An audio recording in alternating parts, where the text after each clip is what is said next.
Jeigu norit iš tikrųjų išmokti taro kortom naudotis, sąmoningai naudotis, kai nėra kažkokių teorijų, nėra galima, negalima, nėra negatyvo. Aš pati vedu 4 individualias pamokas praeit, kur per pirmą pamoką daugiau didieji arkanai, per antrą, trečią mažieji. Viskas su pavyzdžiais ir su jūsų klausimais. Labai gerai atmintis veikia, kai viskas per jūsų patirtį paeina, kaip suvokimą, tai nėra teorinės žinios. Ką mes po to galim daryti, baigę taro kursą? Pradėti matyti visumą, ne tik kortose. Mes pradedam ir gyvenime įskaityti labai daug detalių. Nes jeigu pas mane vieną dieną ateina žmona, o kitą dieną meilužė, taip yra buvę. Ir tu matai, kad aš matau. Kad tai yra individas, kuris turi energetiką, kuris yra kiekvienas savo vietoj ir nėra, kad mes galim būti kažkurioje pusėje, ar žmonos, ar meilužės. Mes ir liudijam situaciją. Mes neturim teisės net kištis į tai, kas yra blogai ar gerai.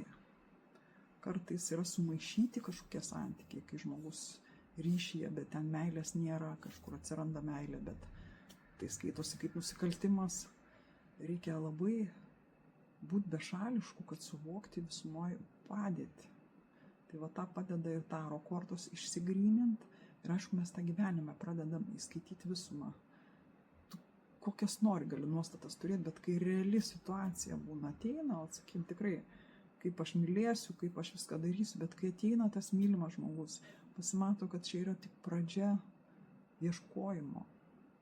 Kad nėra jau radau, ne, tai yra tik tai tau jau yra žmogus, su kuriuo tu gali ieškoti, toliau spręs klausimus. Tas labai įdomu, tas labai mane veža.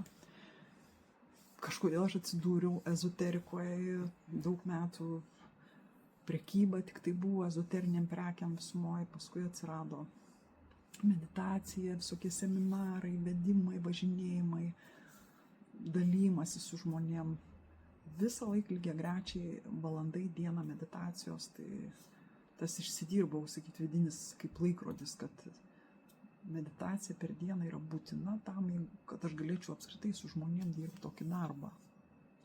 Tai mes irgi savo galbūt paieškokim tos kažkokios praktikos, kuri mus subalansuoja viduj, kad mes galėtume subtiliau dirbti, kad mes matytume visą dieną tą tokį susirinkimą viduj, visas energijas sucentruoti. Nes kiekvienas mes turim tą kitokį potencialą. Vienas galbūt joga gali užsiimti, kitas meditacija, trečias ten tai čia ar dar kažkuo tai. Kas mus budina viduje. Taip, kad jeigu taro mokytis, pabandykit. Galit gyvai arba internetu pasiimti vieną pamoką. Jūs suvoksit daug dalykų ir bus toks postumis. Dabar ant tiek sąmoningi žmonės, aš net nesakau, kad jums reikia kažkiek pamokų.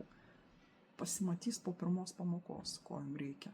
Ar jūs pats norite toliau judėti, gal jūs norite dabar pasigilinti pats ir toliau eiti vėliau.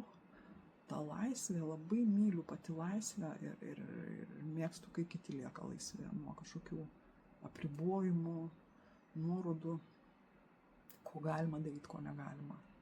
Taisyklių tame nėra. Taip yra struktūra kartais, jeigu tu nepasimokysi kažkiek, tai tu nesujungsi iki galo, tai yra. Bet kokiu tempu žmogus kiekvienas labai individualiai gali pasirinkti.